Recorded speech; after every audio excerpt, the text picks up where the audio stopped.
Covid-19, directive à suivre en cas de nouvelle hausse des cas. Avec la récente recrudescence des cas de Covid-19 en France, il est important de connaître les démarches à suivre en cas de contamination. Le gouvernement avait adopté de nouvelles règles en février dernier pour faire face à l'évolution de la situation. La résurgence du Covid-19 est observée depuis la fin du mois de juillet avec une légère augmentation des cas de contamination et des visites aux urgences pour suspicion d'infection au virus, comme l'a signalé le réseau Au Secours, donc ça veut dire Organisation de la surveillance coordonnée des urgences. Même si pendant le cœur de la pandémie, la procédure à suivre en cas de symptômes ou de tests positifs était bien établie, il est possible que des incertitudes surgissent concernant les règles actuelles. Celles-ci ont d'ailleurs été modifiées par le ministère de la Santé depuis le 1er février 2023. Parmi les changements majeurs, l'abolition de l'obligation d'isolement en cas de test positif au Covid-19 ou de contact avec une personne contaminée.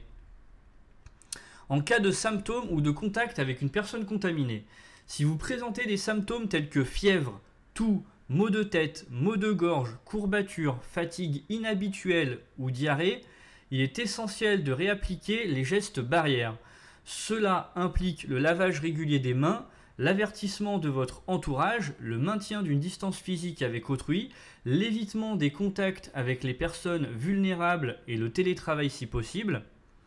De plus, un test est nécessaire. Cela peut être un autotest, un test antigénique ou un test PCR. Le port du masque n'est plus obligatoire, mais il est recommandé. Les personnes vulnérables, notamment les personnes âgées, immunodéprimées ou atteintes de maladies chroniques, sont encouragées à porter un masque, en particulier dans des situations de forte proximité.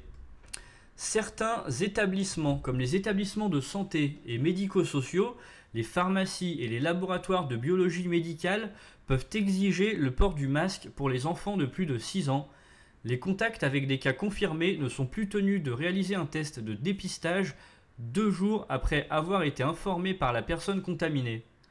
Cependant, ils sont invités à le faire ainsi qu'à maintenir les gestes barrières et à surveiller l'apparition de symptômes.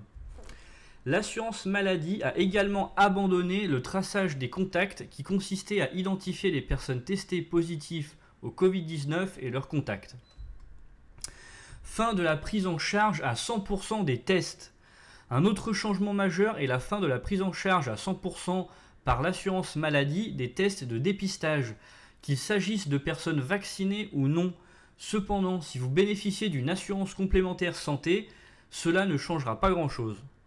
La partie non remboursée, soit 30% du coût du test si réalisé par un médecin ou un pharmacien, et 40% s'il est réalisé par un infirmier ou un masseur kinésithérapeute, est intégralement remboursée par la mutuelle ou la complémentaire santé solidaire. Pour donner une idée des coûts, un test RT-PCR coûte 41 € et un test antigénique dont le prix varie coûte environ 20 € en pharmacie. La prise en charge à 100% du test reste cependant valable pour les personnes en affection de longue durée, les personnes âgées de 65 ans et plus, les mineurs, les professionnels de la santé et les personnes faisant partie d'un dépistage collectif organisé. Les autotests d'environ 3,50 € ne sont pas pris en charge.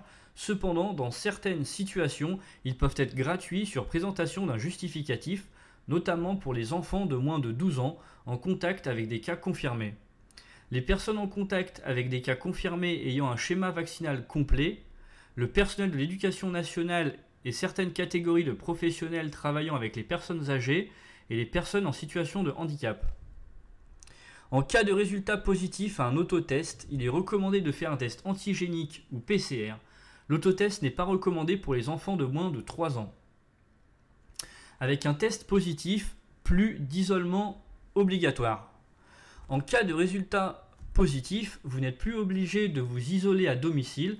Cependant, vous devez adopter le même comportement que si vous présentiez des symptômes, même si vous n'en ressentez pas. Cela implique le respect des gestes barrières, l'évitement des contacts avec les personnes vulnérables, l'avertissement de votre entourage et la promotion du télétravail si possible.